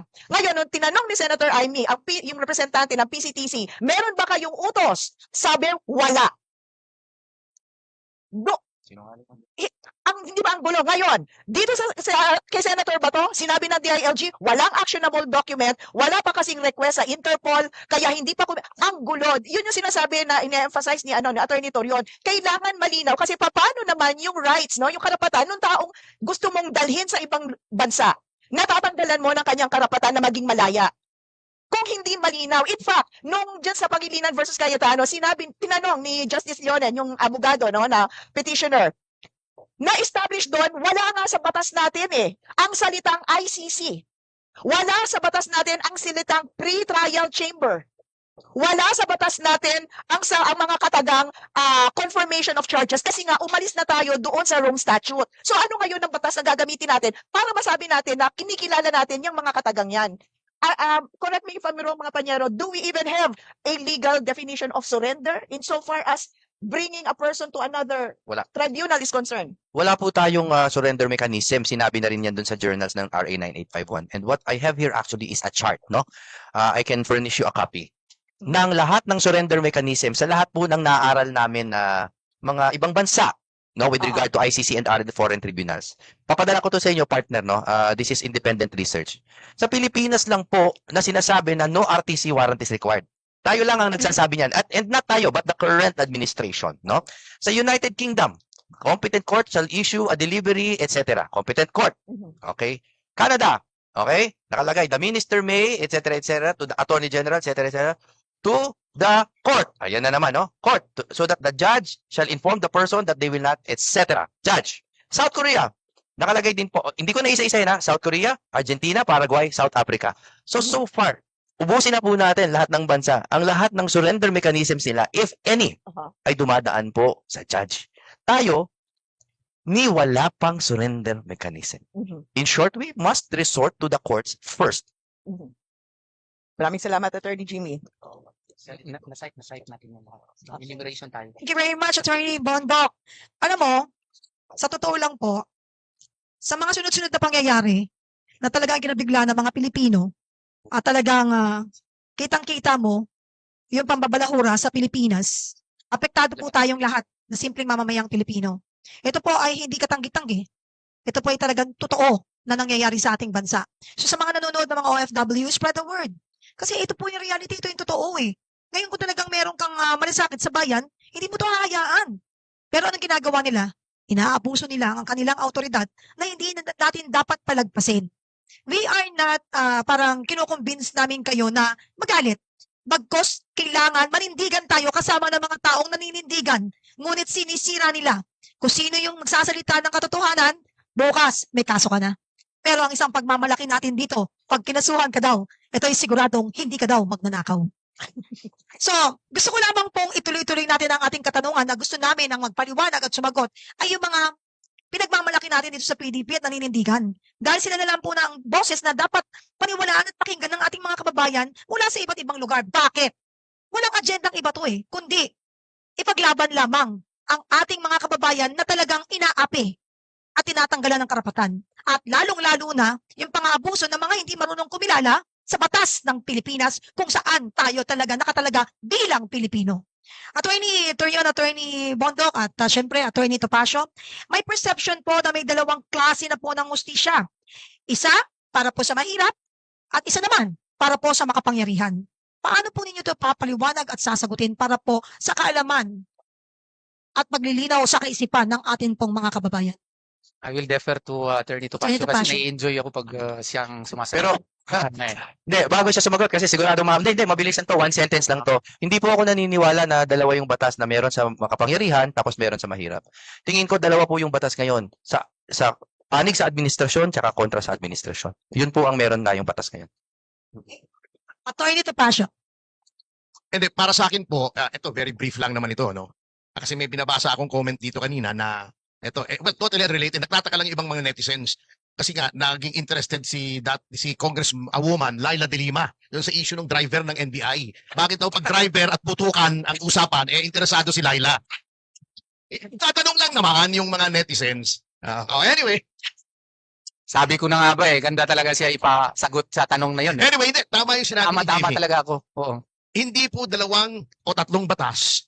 Isa lang po ang batas. Ang problema lang po kasi rito sa kasulukuyang administrasyon ay law ang nagiging patakaran. Hindi po pwede. Yung kita nyo kung paano ko nasabi yan. Yung nagdepensa sa integridad ng Senado, sinuspinde. Yung sumugod, nagkaroon ng unlawful aggression, sabi nga ni Senator Jimmy Bondok, ay siya yung source ng lahat ng ito, ay wala daw reason para isuspend. Diba? Nakita nyo na. Pagkatapos, ang tinutulig sa nung iba, si Alan Peter Cayetano, pati yung mga classmates niya, pinagsalita kung ano-anong sinasabi. Meron pa yung, yung Philippine Center for Something or the Other na ang head naman pala yung testigo laban kay Sara Duterte sa DepEd, masquerading as an impartial think tank. Kaya yung think tank, mag-ingat po kayo dyan. May mga agenda po yan. Lahat na, they are putting fault doon sa Senado na dinipensa lang isang miyembro niya, dinipensa yung integrity ng Senate premises na wala pong presidente na nagtangkang asukin yun. Ito lamang po. So, that is no longer the force of law. It is the law of force. Prasuhan na po ngayon at hindi po dapat yan ang mangyari. We have to say enough. Hindi po kami papayag na kayo ang nag-interpret ng batas. Iisa ang batas para sa lahat. At tama po yung ginawa ng Senado. Sabi nga niya, lahat ng mamamayan, the liberties of none are safe unless the liberties of all are protected. Salamat po. Iba ka talaga, Attorney Topacio. Kami kinakabahan kami. Bukas vlogger na lang kami. Tanggal na tong programa namin. Sa totoo lang. Pero okay lang para sa bayan. Alam niyo mga kababayan, ito talaga susugan natin yung sunod-sunod na tanong kasi importante ito Ito ay tiwala ng tao. Pagkilala ng tao at pag-unawa sa mga nangyayari sa atin. So maririnig niyo ang katotohanan at tunay na kasagutan at hindi fake news sa atin pong mga panauhin ngayong araw. Sa social media, may mga nagsasabing stage o gawa-gawa lang ang mga nangyayari. Attorneys, with Esa, ano po ang komento ninyo ukol po dito, please? Again, I would like to use my word, that's baloney. Why it's baloney? Nakikita naman natin nung May 11 pa lang, NBI personnel were already there to implement the warrant of arrest by the ICC. Later, sabi nila, hindi naman yun Hindi naman yun ICC warrant yung implement namin sa subpoena. We're trying to serve the subpoena. Nakakatawa nga yan si IDG yung nag-issue ng subpoena and di ba, winidraw nga yung subpoena din subsequently o na-recall? Oo. So wala na naman yun. And then on May 13, May 13 nga, oo. Nandun talaga, ako nga naka-video Nakita mo? ka-video ako minutes before the actual firefight. May mga nakita ko talaga na mga suot nila, mga NBI, may mga ano pa, may ID pa. Although hindi masyado mahalin itong aking cellphone, nakakuha ko ng mga footages. No? Ang claim naman nila, within the GSIS premises lang daw sila, pero iba yung nakita ko doon eh. Nandun lang talaga doon sa malapit, gumagamit ng mga flashlights. No? So kung stage yun, ano yun, supporting actors yun, to borrow the word of my good friend, yung si Rob Ramses, supporting actors doon sa conspiracy ang NBI? Hindi naman po siguro. Maski nga yung answer ng ating head ng NBI, paiba-iba. No? Paiba-iba. So kayo na po ang humusga. It was not a staged affair. It really happened, and history would judge us accordingly that it was never a staged event. Thank you very much, Attorney Torion. Alam mo, sa totoo lang po, sobra na itong mga nangyayari sa atin, no? Ginagawa nilang circus. Etong mga vloggers po at media na nandito, sa totoo lang, habang nagsasalita po kayo, kinukunan ko po sila rin ng video. Binibidyo nyo kami, binibidyo rin namin kayo, at nakita ako na gusto nyo magsalita pero kimi. Siyempre po, pati hindi sila makikimi. Ano ba yon? Natitimo sa kanilang isip. Nakikimi. Dahil natitimo sa utak ninyo na tama ang kanilang paninindigan. Got it. Tama mo ba? Grabe na. Natitimo. May Nasusubin. gusto lang ako idagdag na para lang hindi na tumuloy ang mga ganyan. Gusto ko lang dagdag kasi sigurado ako si Atty. Topacio mamaya nasa think tank na yan ng mga ilan nila eh. Kasi yung think tank gusto niya nang mag-react doon eh. Yung pong claim, no, may balik lang po tayo sa huwisyo, no. Yung claim na staged po bukod sa balloon niyan, no. That also reveals kung gaano po ka bali-bali at kontra-kontra ang mga argument po nung kabila. Dahil po sa isang banda, sinasabi nila staged. Kung stage yan, ibig sabihin the NBI is in cahoots with us. Ibig sabihin po, nag-usap sila nila Bato, nag-usap sila ng mga tauhan ng Senado na stage ito. Ibig sabihin, kakampi natin si Matibag. Tama po ba? Kung staged. At kung stage yan, dapat po, hindi nila dapat kine-claim na yung wala doon yung NBI. Dahil doon nga eh. May video pa si Atty. Torion. So gusto ko lang po i-point out yon na kung staged yan, sinabi ko na rin po to sa interview sa isang major network, na kung staged yan, dapat kakampi natin pala si Matibag. Napakalinaw naman na hindi. Yun lamang po. Thank you. Thank you very much, Attorney Bondok, Attorney Torion, and Attorney Topacio, na talagang lagi kami napapakapit sa upuan pagka sumasagot. Ewan ko ba. Pero maraming salamat po. Sigurado, trending na naman ito mamaya. Ang kulit talaga nitong ating guest, pero alam mo, being true and being real is talaga nakakatuwa. Kasi yung iba, takot naman silang magsalita. Pero sa susunod po, lagyan natin ng Kuya King, yung ating pong live podcast, palagyan niyo po ng parental guidance. Anyway, to continue, Attorney Beth, pasa ko sa iyo ang mikropono na. Yes po. And so now, we ask what happens next, no? Nailatag na yung mga, yung kanilang mga opinion sa mga pangyayari. Ano kaya ang mga susunod? Attorney Jimmy, Attorney Torion, being the lawyers of Senator Bato de la Rosa, ako po personally, alam ko po na handa rin naman talaga si Senator Bato humarap sa legal processes, no? As long as this is within the confines of his constitutional rights.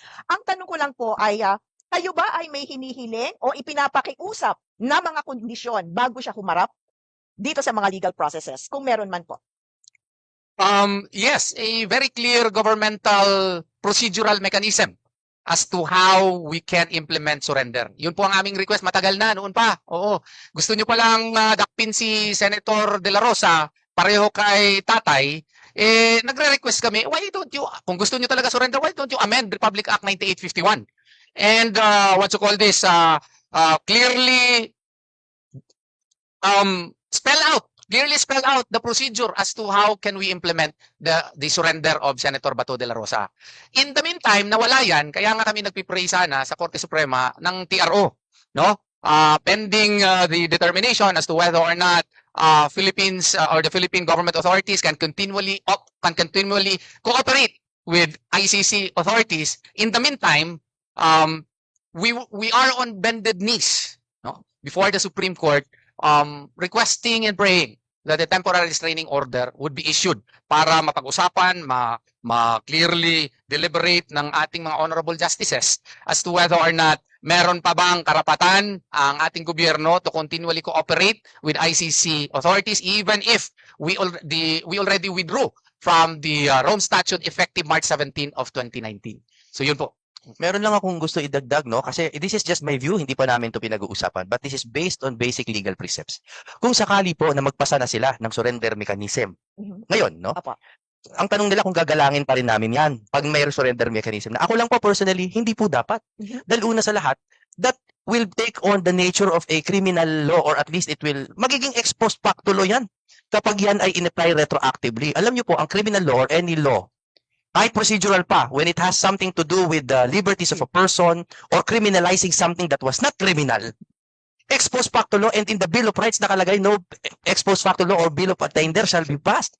So ibig sabihin, kahit magkaroon pa, assuming argumento, gumawa na sila ng bagong rules on surrender, dapat bang mag-apply kay Bato? Aba, hindi po. Hindi po. Aside from many other arguments na walang jurisdiction ng Supreme Court, ang ICC sa atin, ha? So, definitely our stand remains. RA 9851 exists. Kasuhan niyo po dito kung gusto niyo po ng accountability. Okay. And therefore, as lawyers, para uli sa ating mga listeners, ano po ang pinaka-importanting or pinakamahalagang due process protection na dapat maintindihan ng ating mga mamamayan? Yung pinakamahalaga po sa inyo na dapat maintindihan ng ordinaryong Pilipino sa pangyayari ngayon. Ang sa akin is, since there is no procedural mechanism as to how to effectuate surrender, then we follow our Philippine laws, our rules on criminal procedure. So doon natin pag-usapan yan. So ang sa akin is, since there is no procedural mechanism, then follow yung kung anong sinusunod natin dito sa ating bansa. O di mag-file sila ng kaso dito and then we what you call this, determine through the prosecutor's office if there is a probable cause, no? As against Senator Ronald De La Rosa. And then, pag ma-exhaust namin yung remedies namin, questioning the probable cause, then they can file the information in a Philippine court. No? And the Philippine court can issue the warrant of arrest if there is already judicial determination that there is probable cause indeed. Why do I say that? I say that simply because of the fact that Senator De La Rosa is a Filipino citizen and therefore he can enjoy the rights enshrined in the Bill of Rights of the 1987 Constitution. So yun po ang aming stand dyan. Dapat may Philippine court-issued warrant of arrest. Kasi nga po, tayo ay independent country, may sovereignty tayo, and pursuant even, no? We do not recognize it, but granting for the sake of argument na applicable pa ang Article 59. In accordance with our national laws nga, ang sabi under Article 59, Section 1. So in accordance with our national laws, then our national laws should be respected and it should be followed. And I think to add Kapenya, susugan ko lang na kaya ina-emphasize din ni Attorney Torion itong yung procedure na gawin dito sa sa ating bansa para lang halagahan yung sinasabing due process. It is also because yung mga batas natin has already withstood questions of constitutionality insofar as due process is concerned. Sabihin, marami na hong kaso na kinu-question yung mga situations questioning itong due process clause natin at yung mga batas na pinaiiral ito. Kaya kung susuriin, yun na sinasabi ng mga abogado ni Senator De La Rosa, dito litisin. Kasi maliwanag na sa ating korte ano ba ang mga proseso ng due process na dapat daanan ng isang Pilipino. Unlike yung dadalhin mo sa ibang lugar na hindi pa nako-question ang constitutionality nun insofar as a Filipino is concerned. May idagdag lang ako dun, Mama. Apo. Yung kasi, ang sinasabi kasi nila, we have to follow Article 59 kasi customary international law daw yan. At saka ang sabi din nila is, kung hindi yan, pwede naman yung Estado will voluntarily cooperate. Yun, sa kanila. Voluntarily cooperation daw yan on the part of the state. Totoo yan to a certain degree. No? A state, even if it's no longer a member state or a state party to the Rome Statute, can voluntarily cooperate. But voluntary cooperation should not be done at the expense of the 1987 Constitution. Yun po. So, even if we voluntarily cooperate, the Bill of Rights of the 1987 Constitution should still be followed. And then, since the Bill of Rights states that no person shall be deprived of life, liberty, or property without due process of law, and that warrants of arrest can only be issued by a Philippine judge, then we should follow the same. We cannot sacrifice the Bill of Rights at the altar, at the say-so only of voluntary cooperation. The Bill of Rights is sacrosanct and we should therefore respect the same as sacrosanct as they are. Mahusay talaga, no? Ang dami na namang mga konsepto at pagpapaliwanag na klarong-klaro na kaya nga nagpapasalamat kami rin sa inyong mga vloggers na pinifeature nyo ang aming guests, no? Kasi napapansin din naman natin na kapag itong mga panauhin natin ang nai-interview sa ibang mga forum, tila hindi umuusad yung kanilang mga paliwanag or bitin. But now we come to the most exciting part, tuwing kapihan, Kapeni, our rapid fire questions. Hindi pa ba rapid yung kanina? Super. No? Chocolate. Alam mo, pagka si Atty. Topacio ang guest dito, hindi rapid fire to. Rapid. Re- So rapid. Sobrang quiet yun, behave yun. Bakit hindi na lang kaya sila tumulan doon para walang gulo? Siya na rin magiging spokesperson. Di ba? Dapat ganun ang spokesperson. Alam mo, tanungin ko lang, Atty.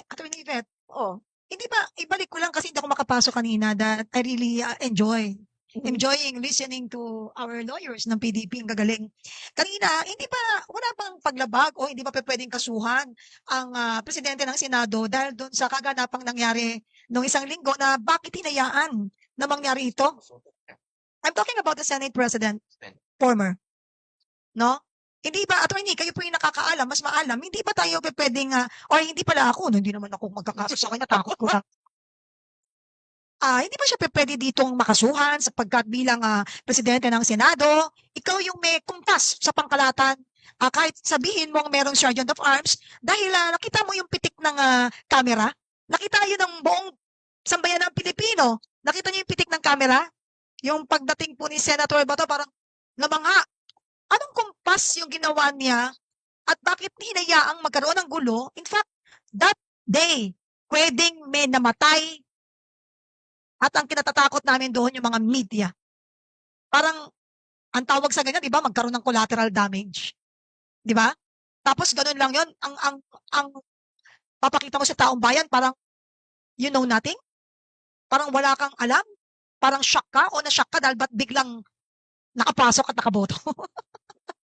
Sorry, ang taklas ko talagang. Ang reaction daw niya ni Soto Acheche. Hindi, pag acheche may arte yun. Paano yung arte ng acheche? Yeah. So sa tingin ninyo, tanong ko lang po, attorney, hindi po ba siya makakasuhan sa, siyempre, siya yung merong doon, may responsibilidad, or anong tawag doon, attorney Yvette? Siya yung sitting Senate President at that time, nung isa-serve nung yung alleged warrant kay Senator Bato within the premises of the Senate. And the Senate as an institution and he being the head, yun po ang gusto nyong malaman dito ho sa ating mga panauhin. Ano ho ba nakikita ninyong pananagutan kung meron man? Yun. Kung meron man. Para sa akin po, of course, there is a legal aspect and the political aspect, no. Legally, there's definitely ground there, no, to file a case. Pero ang tanong politically, should it be done, no? Is this the time to do this? And in the hierarchy of the violations having been perpetrated, the multiple violations, ito po ba ang dapat unahin? My humble submission is hindi po, no. But eventually, pwede naman po. Pero kasi po, mas maliwanag ang violations ng NBI, no, mismo. Even with or without his cooperation. In terms of former SP Soto, maybe an ethics complaint is more appropriate at this time, no, so that they can internally determine kung meron siyang mali na ginawa. Pero ang dapat mong kasuhan kaagad or at least pag-isipang kasuhan ay yung mga pagsisinungaling po at misrepresentations and mga attempted unlawful arrest na ginawa ni Matibag. At kung mahanap po na co-conspirator doon si SP Soto, then let the cards fall as they should, no? Pero in the hierarchy ng mga violations, unahin po natin yung mga attempts at an unlawful arrest. That is my opinion. How about you, Attorney Torion, please? Well, meron nga tayong kasabihan na ano ba talaga, meron kaming urgent, important, no? So, yung unfortunately, hindi ko pa tingin na urgent and important yung mga bagay na yan. Ang urgent important talaga sa amin ngayon is yung pagproteksyon sa karapatang pangtao ni Senator Bato de la Rosa. So, as to whether or not we will file cases against the good senator for his actuations, that's probably a matter which we can decide later. Pero knowing the nature of my client, yung taga Santa Cruz, Davao del Sur yan, Ako naman ay taga Bansalan, Davao del Sur, kaprobinsya ko yan siya. Naging chief of police yan siya sa Davao del Sur, knowing his nature, ang bait-bait po nun eh. Baka hindi niya yan, maski sa tingin namin merong mga violations, baka sasabihin lang sa amin, wag na yan, bet, kasi ano yun, baka na, yung mga NBI, may gawa na sana kaming criminal complaints. Sabi niya, wag mo na yan, i-hold muna natin yan. Kasi ang importante, we should concentrate on what is urgent and important, and that is yung ano natin, kaso sa Korte Suprema, at kung meron pa ba tayong ibang remedies, no, na kinakailangan. Yan po ang aking answer from the heart. I know my client since I was young. I am still youthful looking until now, but I can say with certainty na pag meron na kaming complaint na ganun, ipa-hold niya yun. Knowing Senator De La Rosa. Thank you, Attorney Torion. Kinakabahan na naman ako. Di ba? Ako mag-agree lang naman ako sa kanila. Pero sabi nga ni Jimmy, sooner or later, dapat malaman kung si Senator Soto ay may ethics violation. Ethics violation. Kung siya ay merong o walang ethics. Malaki na ethics violation. Baka gusto niyo po i-google ulit yan, Attorney Yvette. Tama. Tama ho yung pronunciation niya. Tama. Ethics. May tama ka. Rapid fire question na tayo. Handa na ba kayo? Naku, wala. Wala. Handa na ba kayong lahat? Natutulog. Masyado silang yung na-shock sa sinasabi ng akin pong katabi. Si Attorney Topacio. Okay, sagot lang po ha. Tuloy-tuloy tayo kasi tatlo po kayong sasagot. Yes. Inyo pong papayagan na sumunod po sa akin, pero alam naman po ninyo ang aking pong katabi. Hindi po talaga sumusunod dyan. May sarili po yan. Ay, venting talo. Hindi siya, binibend niya na eh. Kasi yung law dito sa kapihan. Di ba? Watch your language. Kinakabahan ako. Baka bukas ipasara na kami. Pero okay lang yun. Enjoy. Basta dito may freedom tayo ha. Walang ano dito. Kasi wala naman tayong sinasagasaan. Yung katotohanan lang ang ating pinag-uusapan. But sometimes talaga, totoo pala, hindi sometimes. All the time, truth hurts. Okay. Rapid fire question. Yung nangyari nung May 11 hanggang 13, May 13 sa Senado, harassment ba o normal procedure? Attorney Torian, please. Harassment. Attorney Harassment. Bondo. Attorney. Magulo, parang bulbol. Buhol! Magulo. Alam nyo, Buhol. Buhol. alam mo, sobrang pinapawisan ng uso ko. Ayo ha, buhol-buhol yung dinig ko. Attorney, baka meron pong ano tayo, i-google mo nga yun. Hindi, buhol-buhol. Tama. Tama yung dinig ko. Tama po. Alright. Kasi iba yung pandinig ko talaga eh. Kasi mas malapit ako sa'yo. So malinaw ang pandinig ko, naglinis ako ng tenga kanina pa ako. Anyway, tuloy-tuloy ito. Kasi rapid fire ngayon, napapahinto tayo eh. Paano naman ka? Yun, inulit pa. Ulan ka na. Toot. Okay. Attorneys, sa ibinigay ng Senado kay Senator Bato, protective custody o pagtatago? Protective custody. Pagtataguyod. Pagtatago? Pagtataguyod. Yun. Pagtataguyod. Which is protective custody. Protective custody, syempre. Okay. Was the rule of law, Was there? was there a rule of law o political pressure? Political pressure. Political pressure. Pendalo. Okay, next. Was it special treatment or necessary security extended by the Senate to Senator Bato? Necessary yun para sa kanya. Necessary, but not just for Senator Bato, but for the integrity of the institution. Necessary and legal. Thank you. Next is biggest misconception tungkol po kay Senator Bato. Biggest misconception? Yes, oo. Alam mo, ang tingin sa kanya ay matapang masyado, no? Misconception yan. Kasi matapang talaga siya masyado. Attorney Bonta? The biggest misconception is the EJK. Because it was not. It was not, and it did not happen under the direction of the former president nor of Senator then General Bato. Attorney? Biggest misconception ay nagtatago siya. Hindi po siya nagtatago. Thank you. Last, ano ang isang bagay na gusto ninyong maintindihan ng ordinaryong Pilipino? Attorney Torian? That what he is doing is in defense of his constitutional rights, and that is not an indication of guilt, nor is it a flight. Ibondok? Ano ang isang bagay na gusto ninyong maintindihan ng isang ordinaryong Pilipino? Ang Pilipino po ay dapat nililitis sa sarili niyang bayan at hindi ng banyaga. Matagal nang pinaglalaban yan nila Bonifacio, nila Luna, nila Rizal. Hindi po tayo tuta ng banyaga. Tayo po ay isang sovereign nation. Thank you. Attorney De Pasio? Simple lang. Walang warrant mula sa Philippine Court, walang pwedeng arestuhin. Salamat! At ngayon naman po, dahil nandito na po tayo sa huling yugto ng programa natin ngayong Miyerkules, narinig natin ang paliwanag at panig ng kampo po ni Senator Bato de la Rosa tungkol sa mga pangyayaring naganap nitong mga nakaraang araw. Ano man po ang posisyon ng bawat Pilipino sa isyong to, malinaw na ang usapin ay hindi lamang tungkol sa iisang tao. Ito ay usapin ng due process, kapangyarihan ng Estado, karapatan ng mamamayan at tiwala ng publiko sa ating mga konstitusyon. Attorney, sa totoo lang po, nakakalungkot, no? Dahil sa huli, kinakailangan pong manaig ang katotohanan. Kinakailangan na maintindihan natin na napakahalagang maging malinaw ang proseso at lalong-lalo na kilalanin at igalang ang batas ng Pilipinas nang walang takot, walang special treatment, at lalong-lalo na walang pang-aabuso. Attorney Yvette? Maraming salamat, Kapeni. At again, nililinaw po ng kapihan sa PDP na ito po ngayong umaga ay isang talakayan upang mas maunawaan natin ang mga pangyayari mula Mayo 11 hanggang 13 sa nangyari sa Senado. At hindi ho ito pangunguna sa kung anumang judicial or legal proceedings pending before any court sa mga panahong ito. Kapeni?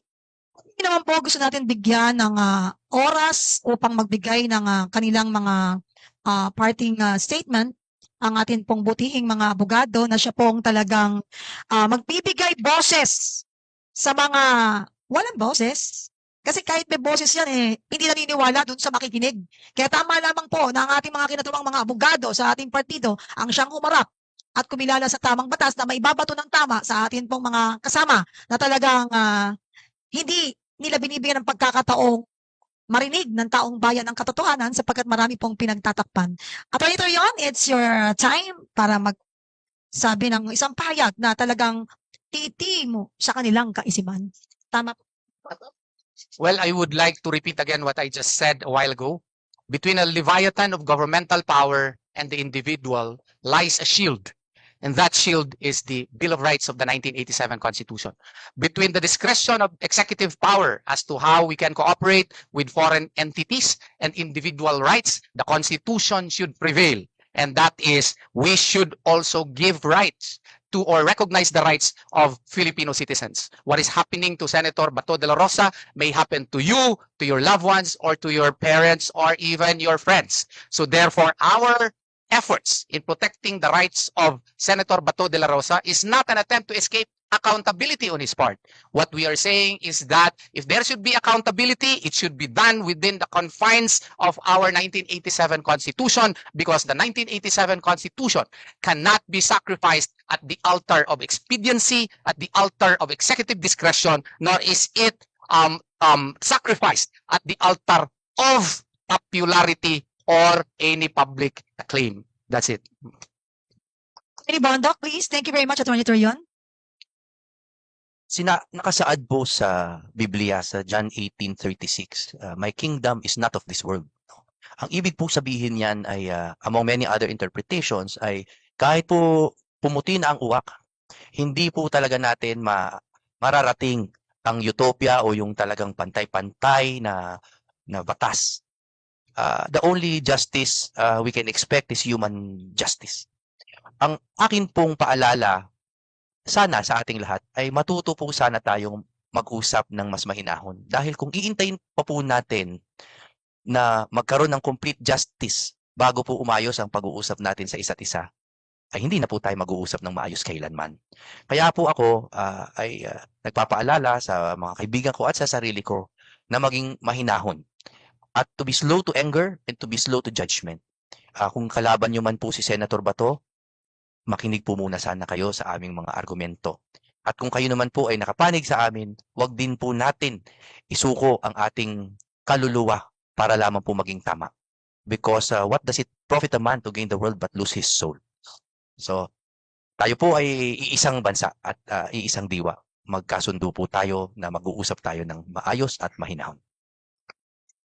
Thank you, Father. Ay, Attorney Bondoc. Tawa ka ng Diyos. Attorney Topacio, please. Hindi, ako, well, nasabi na nila lahat sa legal. Ako, on a purely personal note, at seryoso po ako, I am saddened because yung mga major players po rito sa kaguluhan sa ating bansa, like personally, yung iba kilala ko.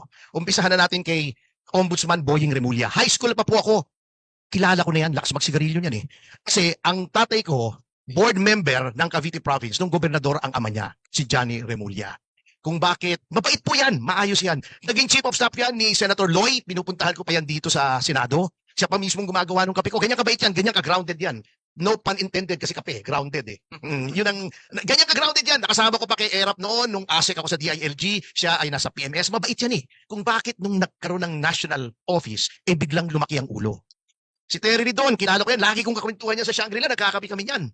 Ang problema naman kay Terry Ridon, hindi lang lumaki ulo, lumaki pa ang muka. Oo, saka ilong. Oo. Si Melvin, seryoso. Si Melvin Matibag, kilala ko yan, nindot yan eh. Nindot, di ba? Maayos, di ba? Oo, di ba sa Bisaya, nindot? Nindot yan eh. Oo. Pwede sabihin ito, Melvin Matibag, nindot ka eh. Nung nandito yan sa PDP, hindi ko malaman kung bakit grabe. At si Pangulong Marcos mismo, ako, I'm not ashamed to admit, loyalista ako. I've always maintained na mali yung ginawang pagpapatalsik kay Pangulong Marcos, alit sa akin o hindi. I've always believed that he was one of our best presidents, including his faults, kung may faults, ay kasama yun eh.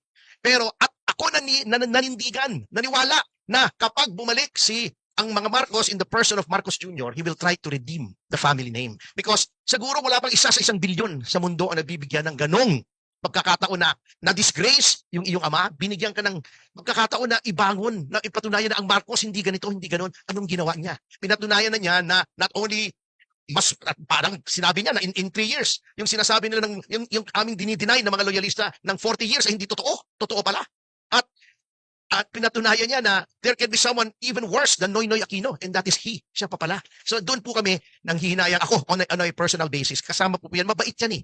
Kumpare ko pa yan eh. Doon sa kasal ni MJ Marfori, nakikwentuhan kami. Hindi ko alam kung bakit, why. At tama yung sinasabi nila na power corrupts and absolute power corrupts absolutely. So, dyan po ako nalulungkot. Salamat po.